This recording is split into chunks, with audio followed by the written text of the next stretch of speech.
Pressure নেই, এতটাই ওর শরীরটা কমজোরি হয়ে গেছে। দেখো শুয়ে আছে কি ও কিরকম গুটুলি পাকিয়ে, আমার নিজেরই এখন খারাপ লাগছে। তো যাই হোক, তোমরা ভগবানের হ্যালো বন্ধুরা, তো আজকে আমি একটু টিয়ার চ্যানেলে ভিডিও করছি।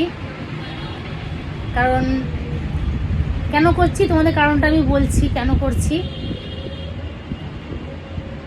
বেশ কিছুদিন ধরে 3-4 দিন ধরে টিয়ারা কোনো ভিডিও দিচ্ছে না। কারণটা হচ্ছে তোমরা ওদের ভিডিওতে দেখেছো যে ওরা বাড়িতে হাত দিচ্ছে খুব শিগগিরই, মানে আজ হচ্ছে রবিবার, কাল হচ্ছে সোমবার, তো কালকের দিকে ওদের বাড়িতে মিস্ত্রি লাগবে। তো সেই কারণে একটু টিয়া ব্যস্ত আছে, ওই জন্য কোনো রকম ও ভিডিও করতে পারছে না। তো তার মধ্যে একটা বিপদ ঘটে গেছে, কি বলো তো তোমাদেরকে বলি, যে বুবাই তো কাজে খুবই ব্যস্ত, জানো তোমরা যে বুবাই প্রচুর কাজে ব্যস্ত। বুবাই কোনোভাবেই বাড়ির দিকে সময় দিতে পারছে না যে বাড়িটা ওরা করবে। তো সেই যে কাজগুলো বুবাই করার কথা সেই কাজগুলো টিয়াকে করতে হচ্ছে। যেরকম ধরো একটা বাড়ি করতে গেলে বিভিন্ন রকমের কাজ থাকে, কাগজপত্র রেডি করা, মিস্ত্রির সাথে কথা বলা, তারপরে বাড়ির প্ল্যান পাস করানো, পঞ্চায়েতের সাথে গিয়ে কথা বলা, এগুলো বিভিন্ন রকমের কাজ যেগুলো একটা মেয়ে ছেলের দ্বারা হয় না, সেগুলো একটা বেটা ছেলেই করতে পারে। তো যদি বুবাই কাজ কামাই করে এগুলো করে তাহলে সব দিক দিয়ে একটু অসুবিধা, তোমার সাথে জানো বেটা ছেলে যদি কাজ কামাই করে এগুলো করে পয়সা কমে যাবে, সংসারের দিকে একটু অসুবিধা হবে। তো সেই কাজগুলো টিয়াই ছোটাছুটি করে করেছে, বুবাই কাজে গেছে, এই কাজগুলো টিয়াই করেছে। তো টিয়া করতে করতে তো আজ টিয়া আমাদের বাড়িতেই হঠাৎ করেই এসছে। তো টিয়া সকালবেলা কদিন ধরে তো শরীর খারাপ, মানে আমাদেরকে বলছিল না, বলছে এমনি শরীরটা খারাপ, পরশু দিনে মাথা ব্যথা ঘুরে রাস্তায় পড়ে গেছিলো, তো কিছুজন ধরে দিয়ে গেছিলো। তো নর্মালি যেরকম একটু হয়ে থাকে, শরীরটা খারাপ থাকলে প্রেশার টেশার লো থাকলে এটা হয়। তো ওর ক্ষেত্রে সেটা হয়েছে, যেহেতু ছোটাছুটি করেছে, টাইমে খাওয়া দাওয়া হয়নি। এমনি তো চায়ের নেশা, 1 গ্লাস করে চা খায় ওর, মানে দুধ চা 1 গ্লাস না হলে ওর মন পোষায় না। তো সেসব নিয়ে একটুখানি হয়েছে, মানে চাটাই খেয়ে গেছে, মানে ভাতটা খায়নি। এমনিতে তো ভাত খায় এই কটা নকর চকর করে, তার মধ্যে মানে টাইমে খাওয়াটা হয়নি। তো না খাওয়ার কারণে পরশুদিন মাথা ঘুরে পড়ে গেছে রাস্তায়। তারপরে কালকে ফোন করেছিলাম বলে শরীরটা খারাপ। আজকে সকালবেলা হঠাৎ ফোন এসছে, ওর শরীরটা এতটাই খারাপ, মানে উঠে দাঁড়ানোর মতো ক্ষমতাটা নেই। তো বুবাই ফোন করেছিল আমাকে, তো আমি গেছিলাম। তো আমি ট্রেনে করে আনতে পারতাম না, বুবাই গাড়ি ভাড়া করে দিয়েছে, আমি নিয়ে এসেছি। তো বুবাই তো বাড়িতে আছে, বুবাই তো কাজ কামাই করলে চলবে না, বুবাই বাড়িতেই আছে। তো ডাক্তার দেখিয়ে নিয়ে এসেছি।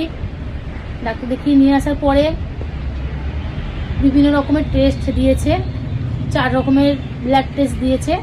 এটা ডেঙ্গু, ম্যালেরিয়া, তারপরে ওটা কি বলে, আর এটা কি বলে টিয়া, টাইফয়েড, বিভিন্ন রকমের রোগ, মানে ওর ব্লাড টেস্ট দিয়েছে। এগুলো মানে করতে বলছে। আর বমি, প্রচণ্ড পরিমাণে বমি হচ্ছে, তো সেই জন্য এই টেস্টগুলো দিয়েছে করতে। তো দেখো ওকে আমি নিয়ে এসেছি, শুয়ে আছে এখনও, ও শুয়ে আছে। দেখো এই যে মেয়ে এত ছটফট করে, সে কিরমভাবে শুয়ে আছে। আর আমি দেখো কত রকমের কিনেছিলাম মোমবাতি যে জ্বালাবো।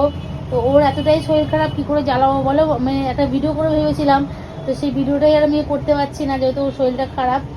আর সোনাও প্রচণ্ড বিরক্ত করে, জানো। কিছু বলবি? কথা বলতে চাইছে না, পারছে না, তো প্রচণ্ড শরীরটা খারাপ। আর কি বলবো, আমার নিজেরও এখন খুব খারাপ লাগছে ওর জন্য, যেহেতু ছটপট মানে এত ছটপট করে, তো ছটপট করে যে মেয়ে, সেই মেয়ে শুয়ে আছে, আমার খারাপ লাগছে। আর ও বলেছিল যে কালী পুজোতে আসবে না, প্রতি বছর ওরা থাকে এখানে, আর এই বছর থাকবে না বলেছিল, যেহেতু বাড়িতে মিস্ত্রি লাগছে, তো ও চলে এলে কে করবে, সেই জন্য বলেছিল ফোটার আগের দিন আসবে, ফোটার দিন বিকেলবেলা আবার ফোটা দিয়ে চলে যাবে। তো কিছু করার নেই, ভগবান বলে না, আসতেই হবে, এসছে। তো এলে কি হবে, এই যে মনের মধ্যে যেটা আনন্দ, সেই আনন্দটাই তো নেই, যে হাসি মজা ওকে নিয়েই তো করা, সেটাই আমার মধ্যে আর নেই। আর বুবাই তো বাড়িতে আছে, কাজে যাবে, কাজকর্ম করছে বুবাই। তো কালকে থেকে মিস্ত্রি লাগবে মনে হয়, বুবাই একটু দেখাশোনা করবে, তার মধ্যেও যদি একটু সুস্থ হয়ে যায়। হ্যাঁ, তার মধ্যে আবার ডাক্তার বলেছে রিপোর্টগুলো দেখে, যে মানে করতে দিয়েছে রিপোর্টগুলো কালকে দেখাতে হবে। দেখানোর পর যদি সেরকম যদি বোঝে তাহলে ওকে হাসপাতালে ভর্তি হতে হবে। যেহেতু ওর শরীরটা এতটাই মানে কমজোরি হয়ে গেছে যে দাঁড়ানোর মতো ক্ষমতাটা নেই, একদম প্রেশার নেই, এতটাই ওর শরীরটা কমজোরি হয়ে গেছে। দেখো শুয়ে আছে কি, ও কিরকম গুটুলি পাকিয়ে, আমার নিজেরই এখন খারাপ লাগছে। তো যাই হোক, তোমরা ভগবানের কাছে মানে প্রার্থনা করো যেন তাড়াতাড়ি সুস্থ হয়ে ওঠে, আর আবার যেন তোমাদেরকে ভালো ভালো ভিডিও দিতে পারে। আর ও যে বাড়ি করছে তার জন্য তোমরা বেশি বেশি করে আশীর্বাদ করো যেন ও ভালোভাবে বাড়িটা করতে পারে তো সুন্দরভাবে। আর ঠাকুরের কাছে ওর জন্য একটু বেশি করে প্রার্থনা করো যে ও যেন মানে ও তাদের সুস্থ হয়ে যায়, কেন ও অসুস্থ হলে সব থেকে অচল।